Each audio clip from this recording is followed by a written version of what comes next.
off and rolls to burn at the feet of a rather stunned-looking Asian couple. The man raises his camera and takes a photo. The flash doesn't go off, and I wonder if he was secretly snapping away throughout the show. I wonder if the shifters standing further off notice and if the man will still have his camera when he reaches his car. "What does this mean?" I ask finally. It's rare that Mab speaks to me. After what happened only a few months ago, she's made herself increasingly scarce when she's not on stage.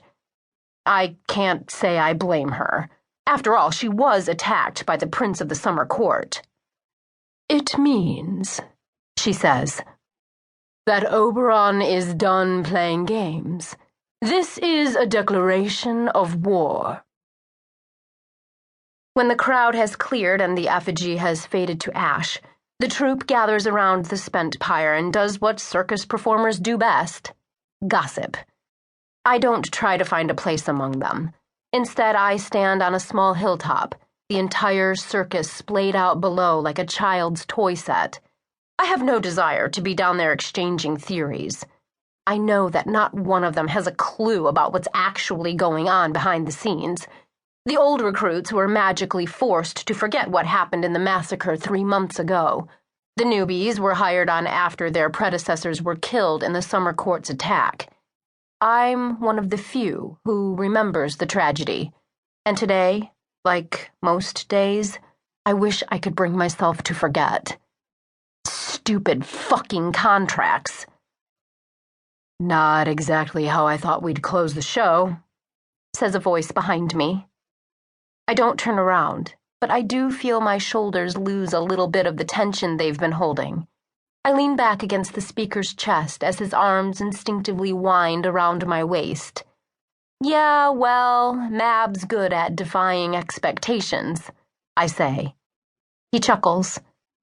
"Kingston smells like musk and cinnamon, a mix that's become almost more comforting than his embraces in the past few months. Almost. The magician is very good with his hands." "Mab's pissed," I say. "I'm surprised," he replies. He sighs and pulls me tighter. "Did she say anything to you?" A few months ago, it would have surprised me that he asked, but now I know I'm one of the inner circle. Mab didn't make Kingston erase my memory. Maybe because, like the last few times he'd tried, it would have been doomed to fail. Or maybe because I'd proven myself ready to know more. Either way, it was starting to feel like Kingston, Mab, and I were the only 3 who really knew the truth behind this show. In any other situation, that would have made me feel important or special.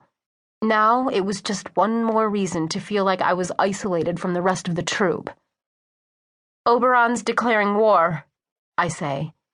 And in a very passive-aggressive way, Mab was trying to see if I was the culprit. Kingston squeezes me and nuzzles his face in my ash-blonde hair. "Oberon's always declaring war," he murmurs. "And you know you were never really a suspect." I shrug. Yeah, I know. Last time around, when it was performers and not effigies who were showing up dead, Mab made it very clear that I was suspect numero uno. After all, I was new in the troupe, no one knew anything about me, and I had the fantastic perk of not knowing much about me either. But it had all been a ploy to trap the real culprit. Poor Penelope. It's hard to hate her. She just wanted to be free, and I know that one day I might get just as fed up with the show as she did. Hopefully I never get to her point of desperation, though. Hiring the Summer Court to murder the troupe seems a bit over the top. I may not know much about my contract, but I do know the rules of its termination. Either I stay on for eternity, or I serve my purpose to Mab and walk away without a second glance. If only I knew what that purpose was. Kingston turns me around. Our stage magician is a stunning sight. He looks like he should be playing guitar in some rock band, not touring with a bunch of circus freaks and doing parlor tricks. His hair is black and shaggy. His